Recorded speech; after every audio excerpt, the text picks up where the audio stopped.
On February 28, 2026, the unthinkable happened. Iran confirmed that its Supreme Leader Ali Khamenei had been killed in joint U.S.-Israeli airstrikes. Within hours, missiles were flying across the Middle East. The Strait of Hormuz began shutting down.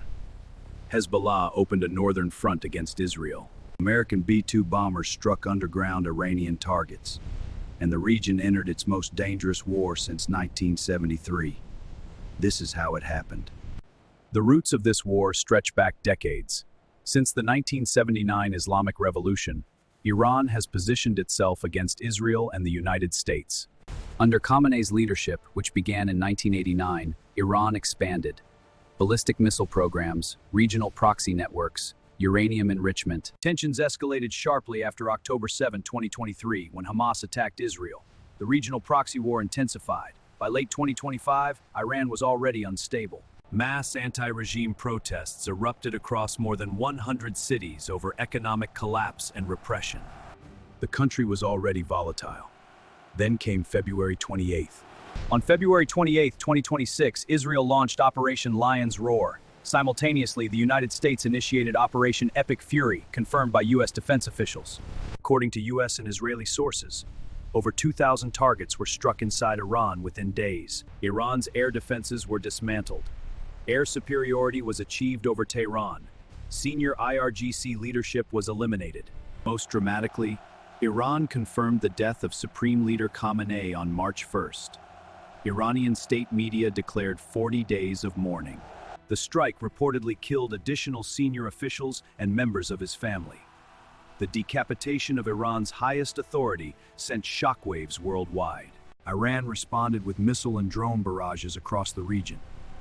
Targets included Israeli military sites, U.S. bases in Qatar, UAE, Kuwait, Bahrain, Iraq, energy infrastructure. The Islamic Revolutionary Guard Corps claimed strikes on 27 U.S. facilities. Casualty snapshots as of March 2nd. Iran, 201 plus killed in initial strikes. Israel, at least 11 killed. U.S., 3 troops confirmed killed. The conflict rapidly expanded beyond Israel and Iran. On March 2nd, Hezbollah launched missile strikes from Lebanon in retaliation for Khamenei's killing. Israel responded with heavy airstrikes in Beirut and southern Lebanon. At least 31 were killed in Lebanon in the first wave. Israel has now reportedly marked Hezbollah leader Naim Qassem as a target. The war is no longer bilateral. It is regional. On February 28th, Israel declared a nationwide state of emergency. Schools closed, public gatherings banned, tens of thousands of reservists mobilized. Airspace restrictions enacted. Hospitals moved operations underground. The country is on full wartime footing. Iran's retaliation included warnings to vessels in the Strait of Hormuz. Shipping traffic has effectively halted.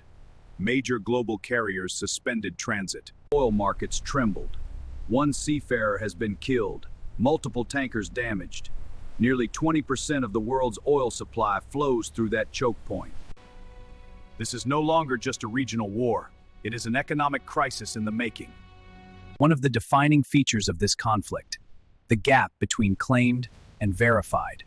Reddit conflict trackers note major discrepancies in casualty counts, ships allegedly sunk, missile interception rates. Information warfare is now as active as the battlefield. President Donald Trump stated the objective is eliminating Iran's military and nuclear capability, not regime change. But Khamenei is dead. Iran has formed an interim governing council. Air superiority over Tehran is reported.